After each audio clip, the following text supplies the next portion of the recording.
Welcome to Norton from Home. My name is Glenn Tomlinson, and I'm the William Randolph Hearst Chief Curator of Learning and Community Engagement. It's my pleasure to introduce tonight's program, a dialogue between two scholars of Chinese art, Laurie Barnes and Ling-en Liu. Their conversation, entitled Old Trees, Symbols of Endurance in Challenging Times, will focus on a painting by Tseng Yu-ho, part of the current exhibition, China for the Record, Celebrating Art by Women.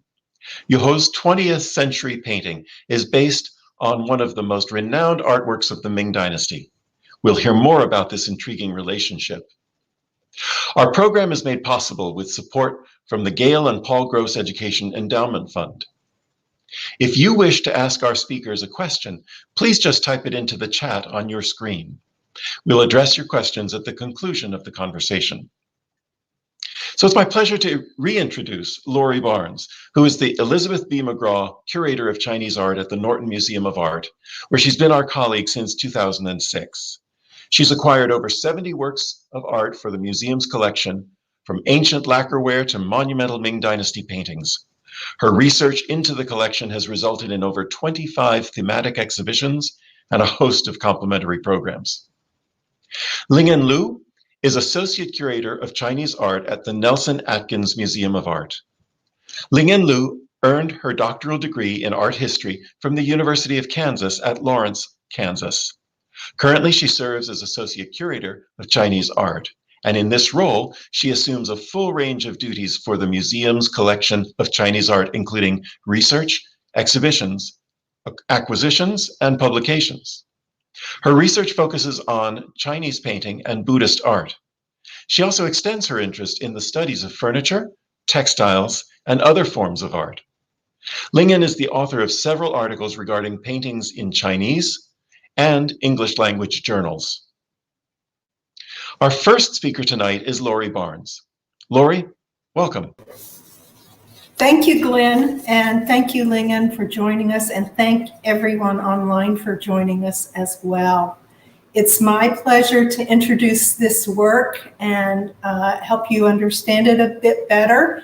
It's on view in the Niblack Gallery on the first floor of the Norton Museum through September 26, 2021, in China for the Record, a celebration of works of art by women. Next slide, please. This is on the right-hand side is the painting and then a close-up of the colophon. And in this presentation, my part of the presentation, I'll be reflecting on this colophon and what it reveals about what was in Tseng's mind when she painted this. I just wanted to mention briefly that Tseng Yu-ho started to use her pen name Yu-ho in 1940, which means shoulder the responsibility of youth, instead of her given name, Zhao-ho, which means bright peace. So that kind of gives you an idea of how serious she was about her role as an artist. Next slide, please. This is the painting, the iconic painting at the Nelson-Atkins that inspired Zheng's painting at the Norton Museum. And with that, I will hand over the microphone to Ling-en to introduce the painting at the Nelson-Atkins in a bit more detail. Thanks, Ling-en, for joining us. Thank you, Laurie. Thank you, Glenn, for the nice introduction. And thank you so much for having me tonight. It's my honor to introduce you this lovely painting at the collection of the Nelson-Atkins Museum. This small painting depicts a striking image of the tristic rock and the cypress tree. It was done by the foremost scholar artist Wen Zhengming during the Ming Dynasty. The painting appeared in many exhibitions and publications. As Laurie indicated, it is an iconic image for the Chinese painting in America. My personal connection to this painting started from when I just came to the United States. Through this painting, I entered the elegant and sophisticated world of Chinese literary art. Can I have next slide, please? This painting is mounted in a hand scroll format, spread very long when opened entirely. You may remember Tseng Yu-ho's painting that is mounted in a hand scroll, quite different from this one. The hand scroll format allows the painting attached with many inscriptions and color fonts, ranging from the beginning of the painting creation in the 16th century to the early 20th century. Next slide, please. The first color font was written by 10 people at the time when the painting was done. These 10 people were friends or family of the painter. Like Wen Zhengming, they are learned scholars, poets, painters, or calligraphers. This inscription tells us how the painting was done and how the scroll was passed down through the later collectors. Next, please. The story started in Suzhou, a center of art, culture, and gardens in the southeast region called Jiangnan in China. In a summer evening in 1550, the scholar calligrapher Peng Nian paid a visit to the 81-year-old painter Wen Zhengming in Wen's studio built in a corner in the garden. Wen was a leading figure surrounded by a group of young artists and scholars in Suzhou's literary circle. From the visitor, Wen learned one of their mutual friends, the 23-year-old scholar called Zhang Fengyi, was ill and rested in a Buddhist temple. Upon hearing the news, Wen was sad. He lit a candle, did this painting, and inscribed a poem on the top right. The senior holds the metaphor of the old tree and rock would comfort the young scholar. Next slide, please. Wen's painting depicted an old cypress tree with twisted trunk and a rock with distorted shape. We can see the meaning of the image from two ways. First, the single old tree and rock has many layers of symbolism since the early history. Confucius himself favored to use the evergreen conifer tree as metaphor for the strength of gentlemen. Among the conifers, cypresses especially embody the virtues of endurance, tenacity, and loyalty of Confucian idea. In addition, oak tree is also an ideal of longevity in the thinking of Taoism, another philosophical school in China. If you see an oak tree, you must see a rock next to it. They are wood and earth, stand side by side. Chinese scholars especially value this type of rock as in the painting. The rock is a contour like a natural scholar created by rain, snow, and wind. Next slide, please. Second, oak tree and rock has a long tradition in Chinese painting. Their aesthetic was shaped by a painter called Su Si. He's not only a painter, but he also a poet and artistic and political leader in the 11th century during the Song dynasty. This painting recently appeared in an auction, was believed a title representative work of Su Si, but it may or may not be a real work by him. Su Si advocated the use of ink brush work without any color for the image of old tree and rock. The simple yet symbolic image has since become one of the favorite subjects of scholar artists. Next slide, please. As a land scholar and painter, Wen Zhengming understood its symbolism and artistic tradition. In the last 2 decades of his life, he particularly liked depicting the twisted old tree. In the screen, this very long hand-scroll painting, The 7 Junipers, was one of his famous tree paintings. It was once belonged to Tseng Yu-ho, who donated this painting to Honolulu Museum of Art. In this painting, one used dry and energetic ink brush work to describe the beautiful barks and twisted branch. But he dotted the moist ink to highlight the dense foliage. This ink technique is also seen in the Nelson painting.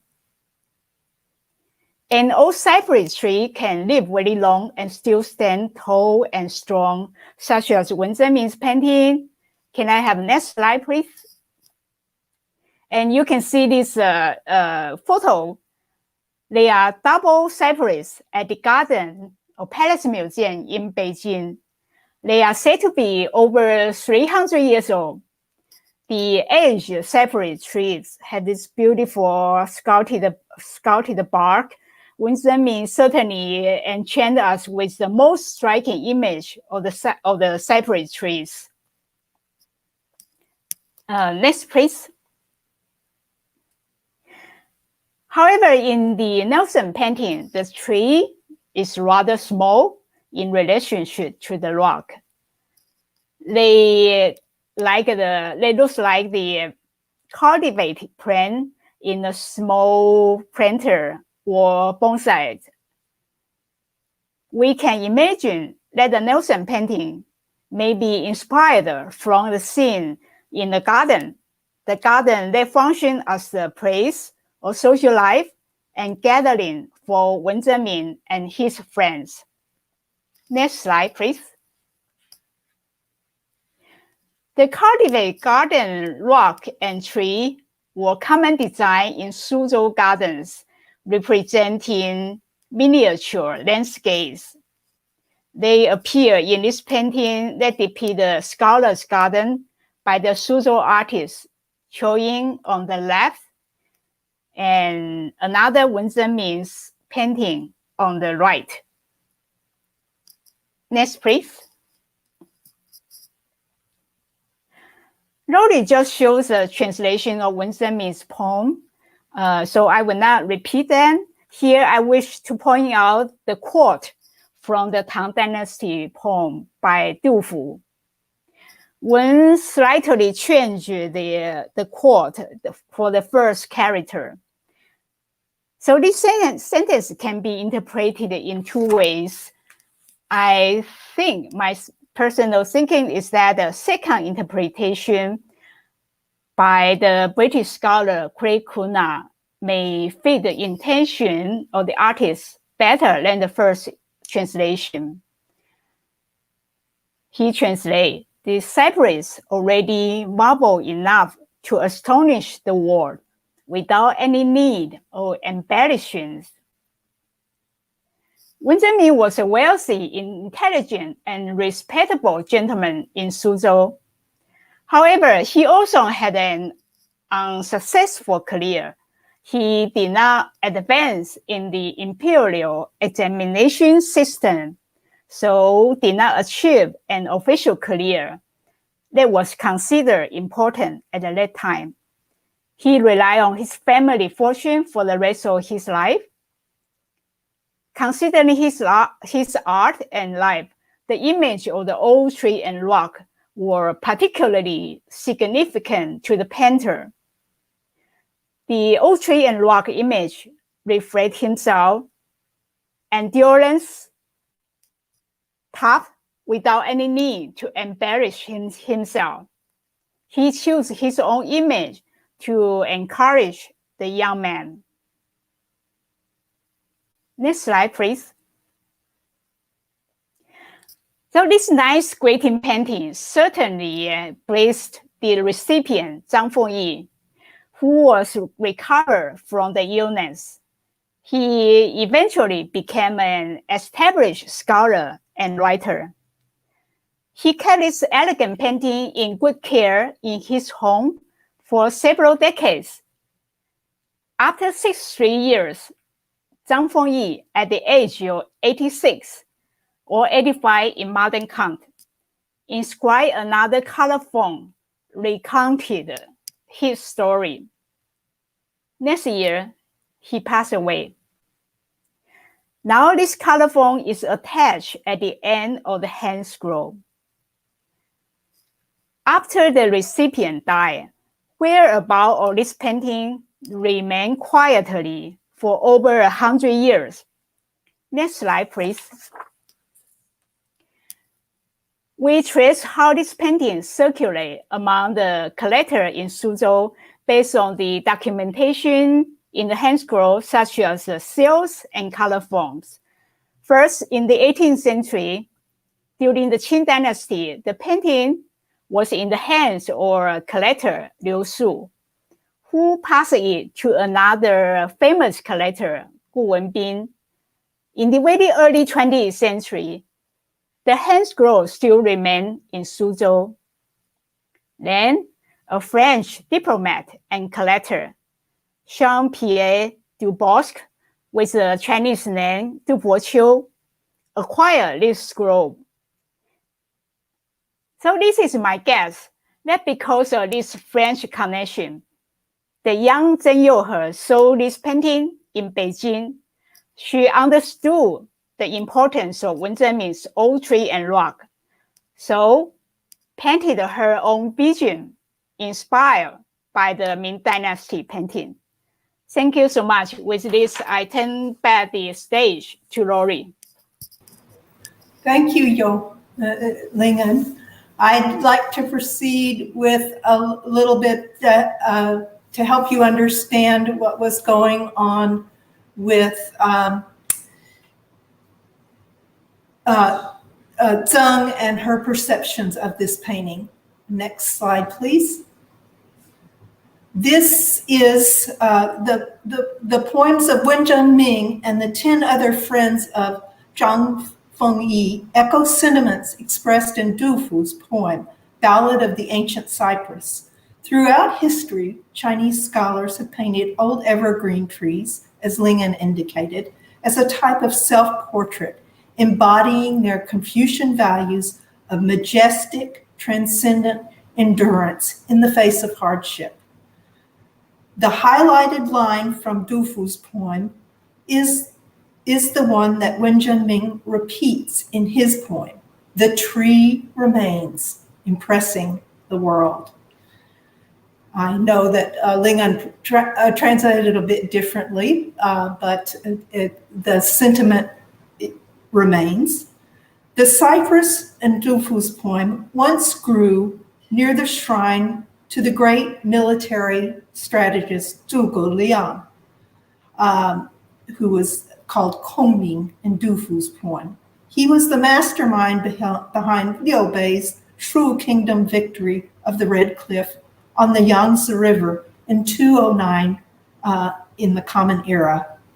The tree is recognized and as extraordinary or cherished by men long after Zhuge Liang's death. This timeless, beautiful poem joins the present with the past. The chill of the moon opens up a path from Guizhou in the Three Gorges area to Wusha, which is one of the Three Gorges, to the mountains and snow of Chengdu. Next slide, please. I'm going to open on the right-hand side are the first two lines of Tseng Yu-ho's 17-line colophon on the painting at the Norton. and my translation is on the left. In the late years of Wen Zhengming's life, likened to a harsh winter as the moon changes, a young dragon, which I think is a reference to Wen's 23-year-old friend, Zhang Fengyi, with outstanding hidden talent, lies supine or ill. The old man, Wen Zhengming, remembers the words of the poet Du Fu and reflects on his astonishment at the unrevealed literary ability of his young friend as he painted Old Cypress and wrote a poem, which is accompanied by those of 10 other people. Next slide, please. And this are the poems of the 10 other people, as Ling-en showed, and it starts on the right-hand side and ends with the 10th poem and the circumstances surrounding the creation of it by Peng Nian on the left. Next slide, please. Now I'm going to introduce a few of the poems, the first two, and then I'll end with Peng Nian's at the end. This, in the snippets that you see on the screen, is Wang Guxiang's poem, which is repeated on lines 2, 3, and 4 of Tseng Yu-ho's colophon. It's a commentary on the circumstances surrounding the creation of Old Cypress and Rock and the accompanying poems.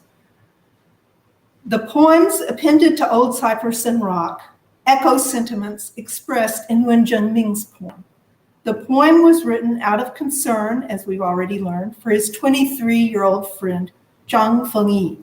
The poems of each of Zhang's friends makes use of the Chinese characters zhengrong used in Wen's poem on the painting, which can be translated as lofty, majestic, extraordinary. The translation of the lines, my translation of the lines on Zheng's painting I'll read now. Wang Guxiang said, like evergreen foliage on the boughs of the cypress, this collection of poems by respectable, talented men echoes Wen Zhengming's sentiment of loftiness. Wen's brush excellently echoes the sentiments of Xiaoling or Du Fu's poem in response to the challenges, literally wind and rain, that Zhang Fengyi was facing. Next slide, please. This is the lines 4 and 5 of Tseng Yu-ho's colophon. It repeats the poem by Zhou Tianqiu, who is a famous calligrapher and painter. He's best known for his calligraphy, which you see repeated from the Nelson-Atkins hand scroll in the middle of this slide. And it was pinned at this poem was pinned at a time when he was 36 years old. And I'll read my translation of his poem. While ill and staying at Lengjia Zen Buddhist Monastery, the ancient cypress and the desolate mountain face each other, lofty and towering. Beyond the window, the wind moves.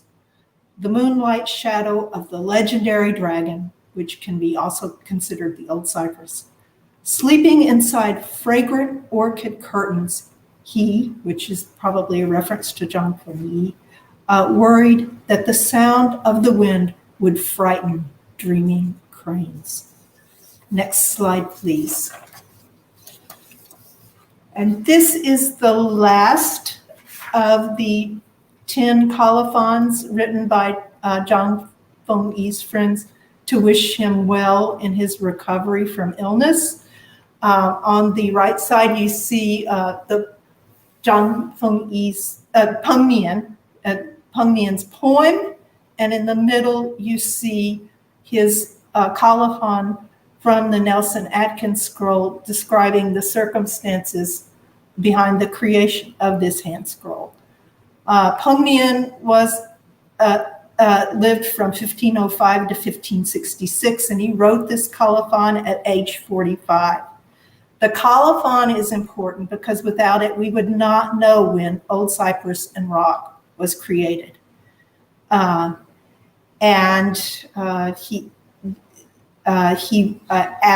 his colophon, he provides us with the date of 1550.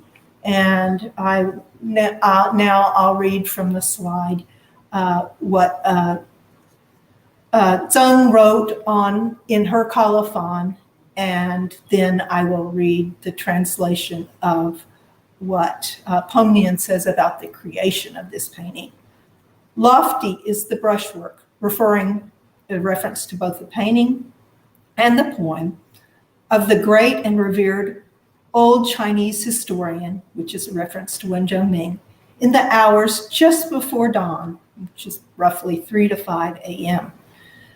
The poem was bestowed on the guest in the mountains, which is a reference to Zhang Fengyi, who amazes people, just like a dragon which arouses thunder and rain when it struggles to leave the valley. And that's the end of his poem. And that is followed by the colophon in the center about the circumstances surrounding this painting. In the early summer of the Gengshu year of the Jiajing reign, which translates to 1550, I chanced to pass by Yuqing Shanfang, the jade chime stone mountain house of the venerable old Hung, which is a reference to Wen Zhengming. He asked of news of Boqi, which is a reference to Zhang Fengyi.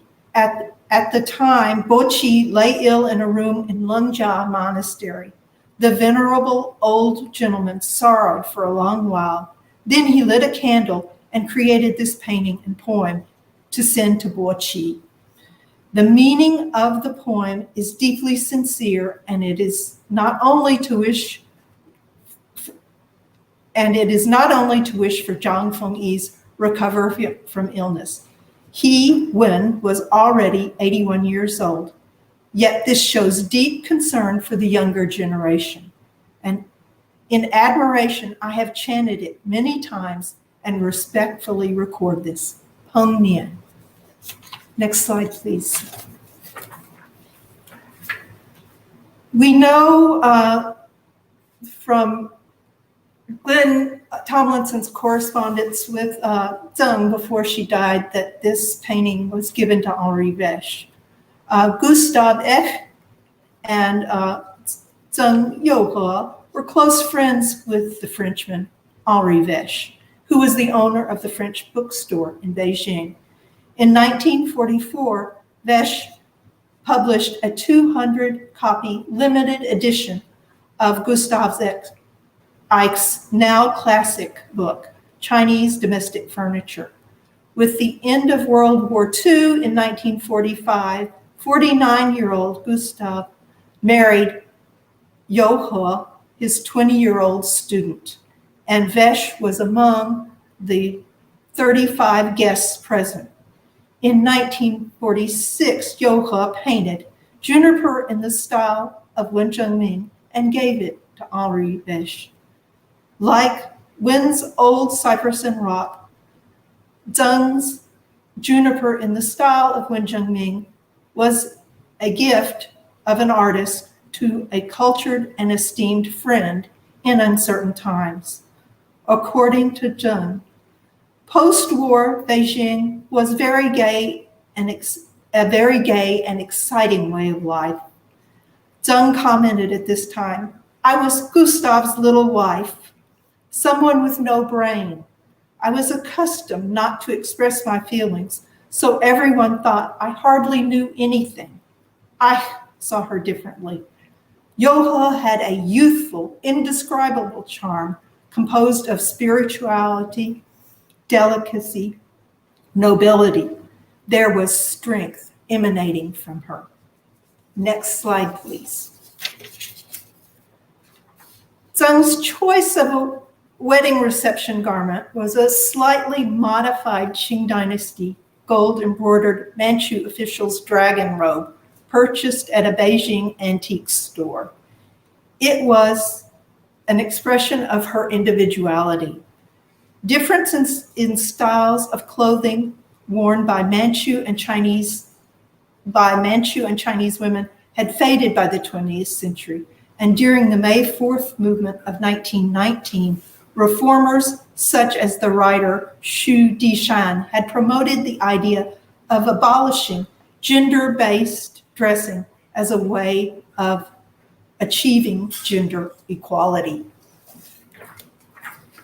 Next slide, please. This is an example of Cui Hua, literally assembled paintings, for which Tseng Yu-ho was best known. She developed this style in the 1950s and 60s, drawing on her background in traditional landscape painting and calligraphy. These Cui Hua mixed media works are collages composed of thin layers of paper torn at random to create a framework of shapes that are further brought together by ink drawing and metallic paint. Overlapping layers of paper together with carefully applied ink and color come together to create an abstracted yet harmonious landscape, and Tseng's Cui Hua paintings are considered to be a key moment in Chinese landscape painting of the 20th century. Zheng said, "In my work, I've tried to unite many elements of the visual arts of China into one entity and give it a soul. I am but a single drop in the ocean, and I occasionally feel that I am at the edge of the world. Like astronauts walking in unlimited space, I feel my creative efforts do not convey a sense of being lost, but of being found." With this, this concludes my presentation, and I would now like to return the microphone to Glenn and open up this presentation to questions. Thank you. Thank you both. And I would like to invite our listeners to leave questions, but before we do take their questions, I would just like to ask if our two presenters have anything they would like to share with one another. If you have a question for Ling-en for Laurie or vice versa regarding your presentations. Laurie, would you like to start? I thought your painting of that's attributed to Susha and was quite interesting, and also I think it was your thought that Wen Zhengming's painting might have been based on bonsai, and perhaps my personal perception is that Zheng's painting is probably more of looking at a juniper in a landscape. Do you share that idea? Oh yeah, certainly. Yeah. This Wen Zhengming's painting is my first assignment when I came to the graduate school. So that the painting was so striking, and there's so many literature I need to access. So this at that time it was a little challenge to me, but when I look at his painting, Wen Zhengming's painting, he's so fantastic about the wintry tree or old tree without any leaves. He liked to portray a tree in the cold weather landscape, but only this one. I think the tree was so small, but you still can see the age from the bark, from the cypress bark. You can see the age. I guess it was looks like a cultivated, intentional cultivated plant. It's not a natural born tall conifer tree in the wild in the garden. So this is my thinking. Maybe, and he did this painting in his studio. His studio, Yuqing Sanfang, the J Chai studio. According to his son Wenjia, the J Chai studio was built in the garden, in the family Wen Zhengming's garden, Wen Zhengming's family's garden. So that guide me into the world of Suzhou Garden with so much nature world, but at the same time they are also man-made nature. Thank you. And with regard to Wen Zhengming's work, we did have a question from Ashley, who asked, and I believe this was when you were showing the scroll with the 7 junipers. She was asking, how long is the scroll? It looks so long. It is very long. I don't have the number in my hand, but the Chinese hand scroll like this, it's not uncommon for the Suzhou artists like Wen Zhengming. He did a lot of very long hand scroll, now collected in the museum in America or in China. The longest hand scroll painting at the Nelson-Atkins is 7 feet. 7 feet. And of course, I just want to remind our listeners and viewers that these paintings were traditionally viewed one small section at a time as they were carefully rolled, so that the painting literally unfolded like a story or a narrative. Yeah. To view the painting with your friend in the raining evening, you open one section after another. However, in the museum, modern museum, we unload at once so that everyone sees it. Yeah. We had a comment from Rhonda who says, "This is amazing to learn the depth of illusion, tracing back 1,000 years to trees and rocks. Thank you both for sharing this information with us." And what I just want to build on Rhonda's comment there, because what you both revealed is not only this great long-standing tradition of the illusions and metaphors related to the trees and the rocks, but also this web of relationships, which is fascinating. It's almost an ongoing discussion or dialogue, one generation to another, through the works of art. I don't know if either of you could comment on that, but. And one thing I think in the past, a number of people have just focused on the imagery of the paintings and not the relationship of the colophon to the paintings. And I think the colophons obviously were something that Zheng was very interested in. And I mean, she was more interested in that than the image. I mean, and also she was clearly very interested in Wen's poem, and then the friends.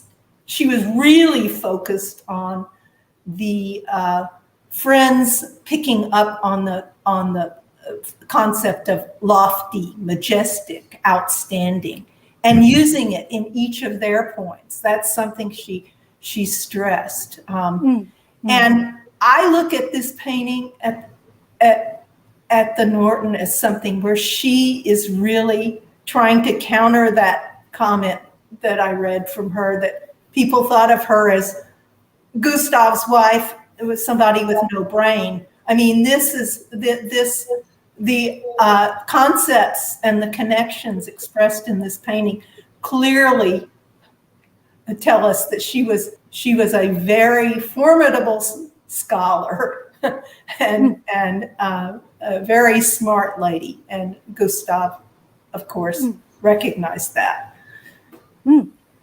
And John asks, and I may ask him to elaborate on this, but he says, comment on translation. And John, I would just ask if you are asking about the translation of the Norton's painting or the painting at the Nelson-Atkins. If you could just add to your comment, we'll explore that.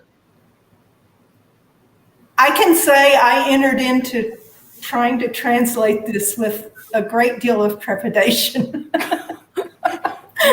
because this is such a famous painting.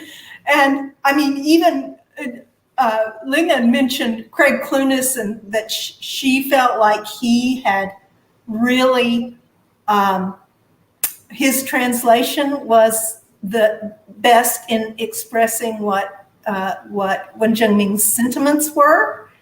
And I'm friends with Craig on Facebook, and he on one day in the distant past, he published this painting by Wen Zhengming as his favorite painting of all time. And clearly Craig has spent a good section of his life on Wen Zhengming, and that gives you some idea of the importance of this painting.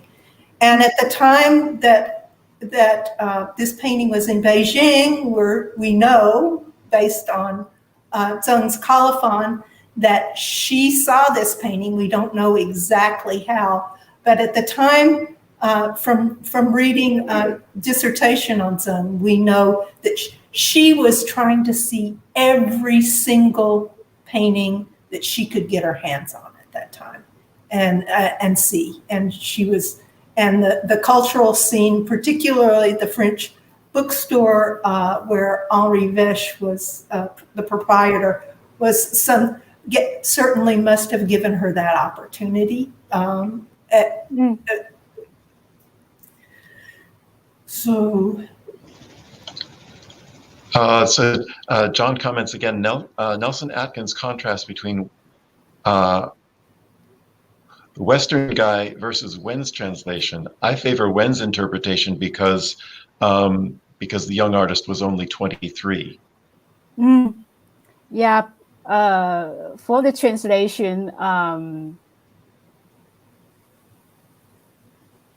the translation also done by many scholars before the Nelson-Atkins published the 8th Dynasty Chinese painting.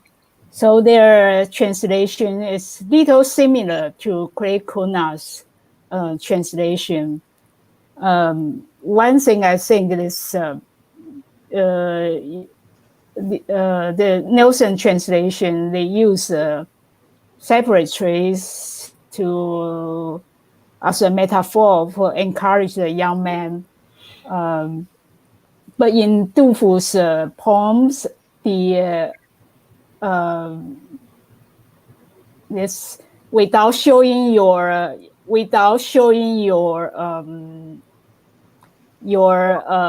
success or wealth, you already impress the world. I think this kind of translation is more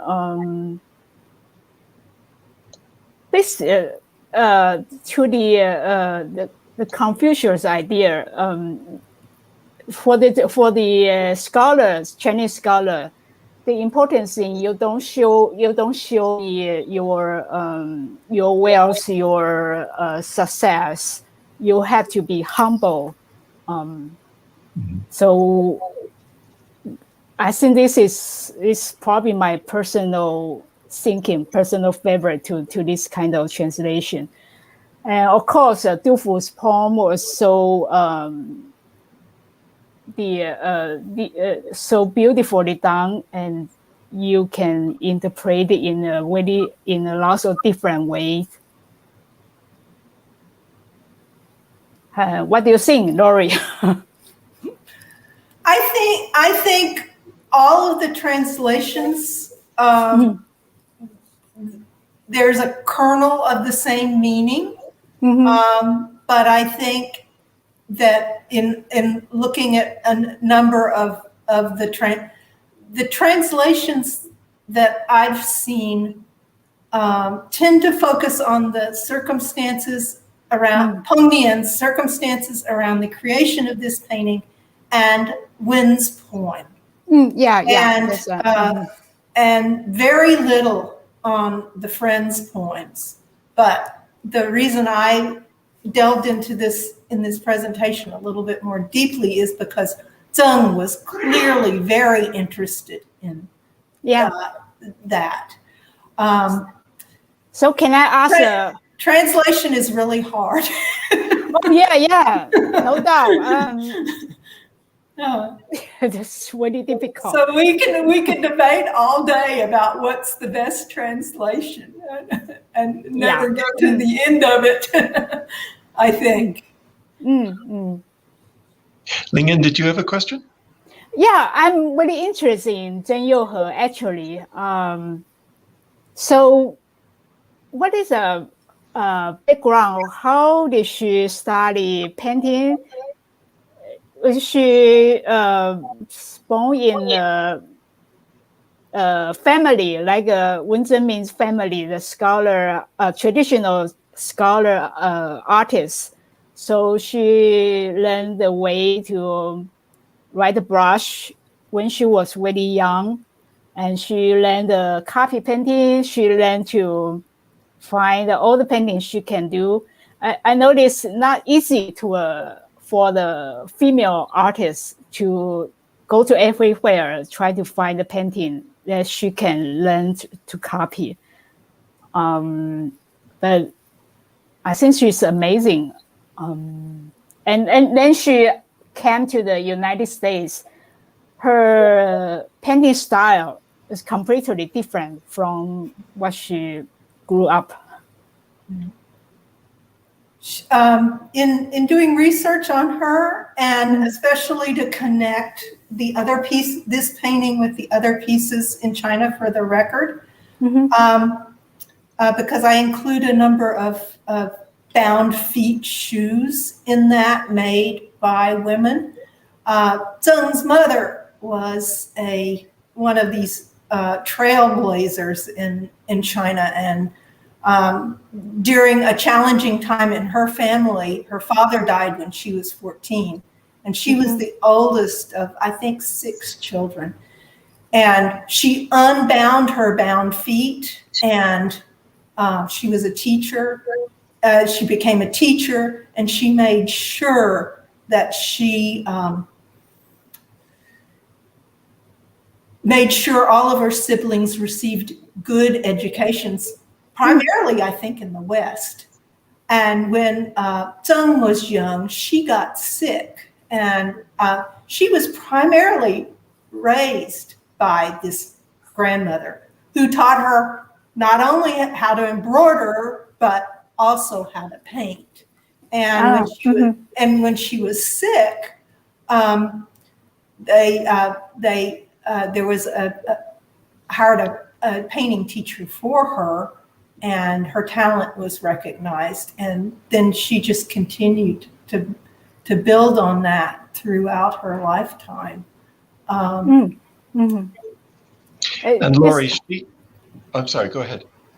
I just want to say she has a very solid training on traditional painting, but then she changed her style to change another completely different style. So yeah, when she got to Honolulu, there's these paintings that have elements. They're still ink paintings and they're landscapes, but they incorporate more Western style elements. And then eventually she evolves to this the collages that she's better known for, that I showed in the last slide. And so I'd just like to finish up with one last question. Is Tseng Yu-ho an outlier, or are there other artists like her, women artists of the 20th century, who embraced those traditions and expanded upon them or extended them, either in China or in the West that we know of? I don't think she's an outlier, but as I emphasized, her assembled paintings are a moment in 20th century Chinese art that she's most noted for. It's not the style of painting, this early style of painting that at age 21, but I personally really like this painting because of its relationship to the Ming painting by Wen Zhengming. And I love it for the sentiments she expresses about friendship and endurance in challenging times, and also as an expression of herself as a scholar and a woman. Yeah. I think if she born a little later, the situation would be completely different. Do we know where her painting go, in which collection we can find her painting? I know your museum have one, but the Honolulu, the last one I showed in the slide, which is considered representative, which was given to the Honolulu Academy of Arts by her children. I think there are quite a number at the Honolulu Academy of Arts because she taught for a number of years at the University of Hawaii, and I can't remember what museum in China acquired. There's a museum in China that also paintings from her estate were given to. After she retired, she stayed for a few years in Honolulu, and then she moved back to China near Qingdao. She lived there briefly when she was young as a child, and I think she had fond memories of that place. And she died in China near Qingdao. Oh. Well, I want to thank you both for exploring these paintings and bringing them so richly to life and sharing so much about the artists. And again, this extraordinary dialogue over the generations. It's so exciting to have you both here to share this history and these works with us. So thank you, Lingan. We look forward to welcoming you here in West Palm Beach at a time when it's a little easier for us all to travel. We look forward in less challenging times. Less challenging times. We look forward to seeing you here soon. And Laurie, thank you so much as always for being part of the program. Always my pleasure. And ladies and gentlemen, I just wanted to say that we are looking forward to our next week's program. We hope that you'll join us again on Thursday, July 29th at 6 p.m. Rachel Gustafson, our assistant curator, will have a conversation with Margaret Horgan, director of the Anne Norton Sculpture Garden, in a program entitled For the Record, Anne Weaver Norton. Until then, thank you so much for joining us, and be well.